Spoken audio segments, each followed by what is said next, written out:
Hello to all.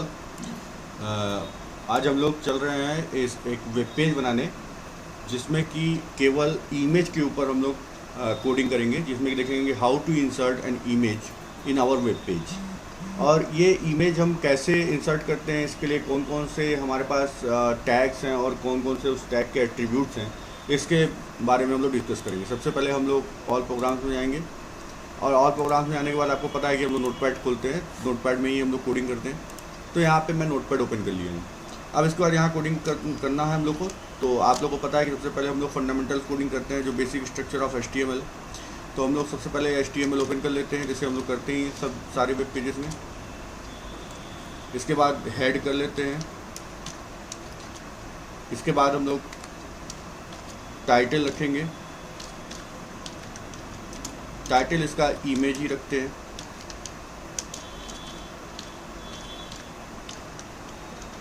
इसके बाद हम लोग इसमें रखते हैं कि हेड को बंद करना पड़ेगा हमें, फिर बॉडी ओपन करनी है, तो बॉडी को क्लोज कर दिया जाए,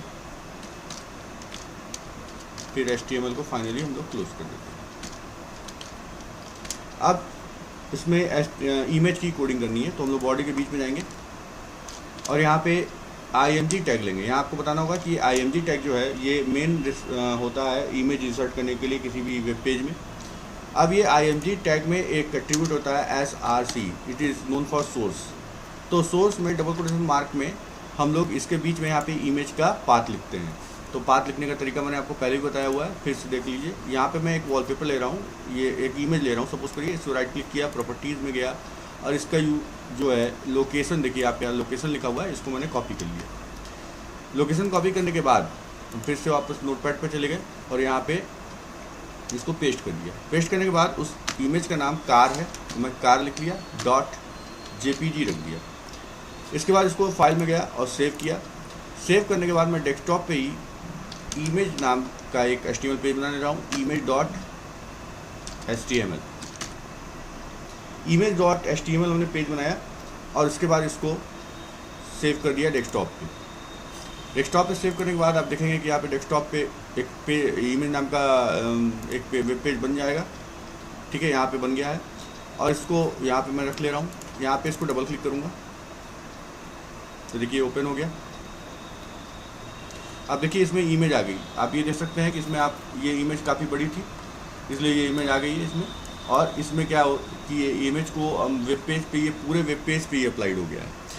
अगर इसमें कोई छोटी इमेज लेंगे तो छोटी इमेज भी आ सकती है, जैसे मैं एक एग्जांपल आपको बता रहा हूँ। जैसे ये वॉलपेपर नाम का एक मैंने इमेज रखा हुआ है, इसको प्रॉपर्टीज में जाता हूँ और इसका जो इसकी लोकेशन है वो भी इसकी वही है, क्योंकि वो भी डेस्कटॉप पे ही है, बस इसका नाम वॉलपेपर है। तो मैं इसको भी आपको लगा के दिखा रहा हूँ। मैं यहाँ कार की जगह पे मैं वॉलपेपर कर दे रहा हूँ और सेव कर दिया और फिर वो पेज पे गया और इसको रिफ्रेश कर दिया। तो देखिए ये भी पूरे वॉलपेपर लग गई। तो जिस साइज़ की इमेज पूरी लग जा रही है इस पर, आप इसको इधर से स्क्रॉल भी कर सकते हैं। अब आपको सपोज करिए कि इसकी साइज़ को कम करना है, तो आप नोटपैड पे आइए और इसमें एक एट्रीब्यूट होता है हाइट, HEIGHT हाइट। और इसको हम कोई भी नंबर ऑफ पिक्सल्स दे सकते हैं, जैसे मैंने वहाँ दे दिया मान लीजिए 400 और विड्थ इक्वल टू 200 और फिर इसको सेव कर दिया। सेव करने के बाद फिर हम लोग फाइल खोलेंगे और इसको रिफ्रेश कर लेंगे। तो देखिए इसका जो है हाइट और विड्थ अपने हमारे हिसाब से चेंज हो गया। हम चाहें तो फिर इस विड्थ को भी बढ़ा सकते हैं, 400 कर दिया, 400 कर दिया और फाइल में आके इसको सेव कर दिया, फिर से इस पर गए और रिफ्रेश कर दिया। तो देखिए ये हमारे हिसाब से इमेज जो है चेंज हुई।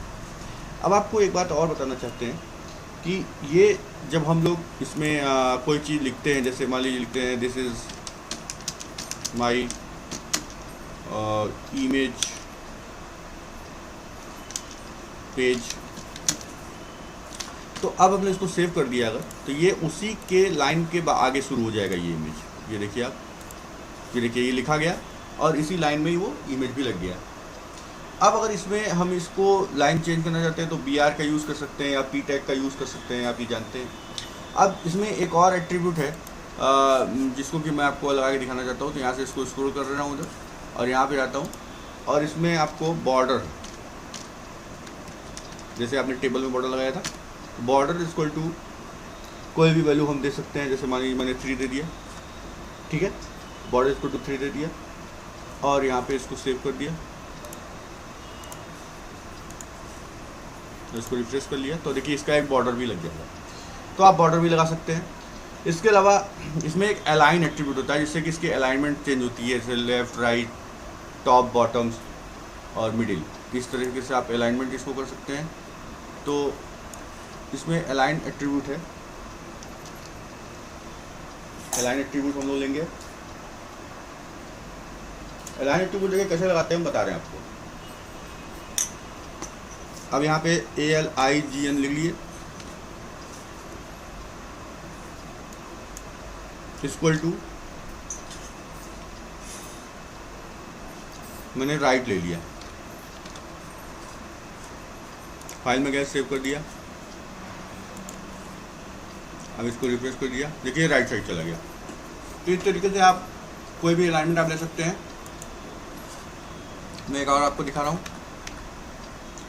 टॉप, फाइल में गए, सेव किया और इसको रिफ्रेश कर दिया, देखिए ये टॉप पे लग गया।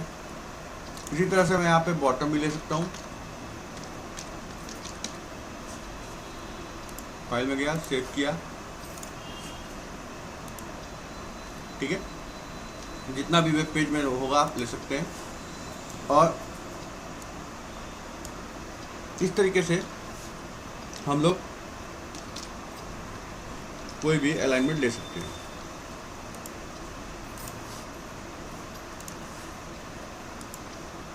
ठीक है, देखिए मिडिल में आ गया, तो ये लाइन यहाँ पे है, ये इसके मिडिल में आ गया।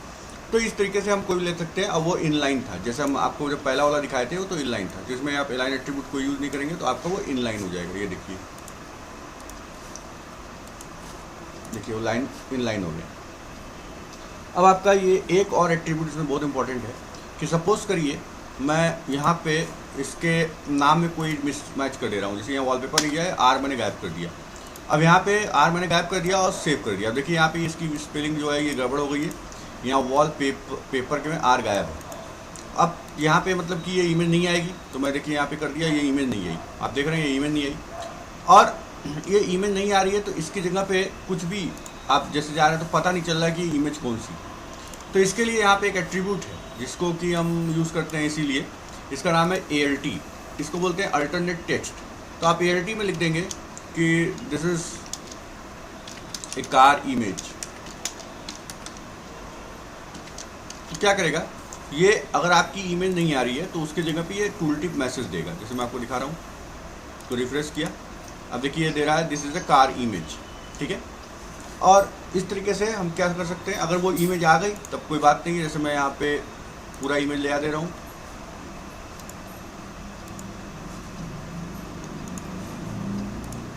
देखिए अब इमेज आ गया, अब कोई प्रॉब्लम नहीं है, यहाँ पे इमेज आ रहा है।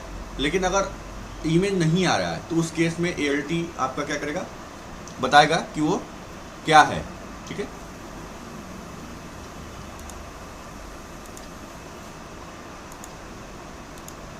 तो इस तरीके से आप देख सकते हैं कि यहाँ पे कैसे हम कैसे हमने इस इमेज को इंसर्ट किया है और उसकी हाइट विड्थ कैसे लगाई है, उसका अलाइन कैसे किया है और उसमें ALT एट्रीब्यूट कैसे लगाया है और हमने इसका बॉर्डर कैसे लगाया है। ओके, तो आप इसकी जो कोडिंग है आप देखिए, इस पर राइट क्लिक करके ओपन विथ करके और फिर से आप इसकी कोडिंग भी देख सकते हैं। तो आप ये कोडिंग देख लीजिए।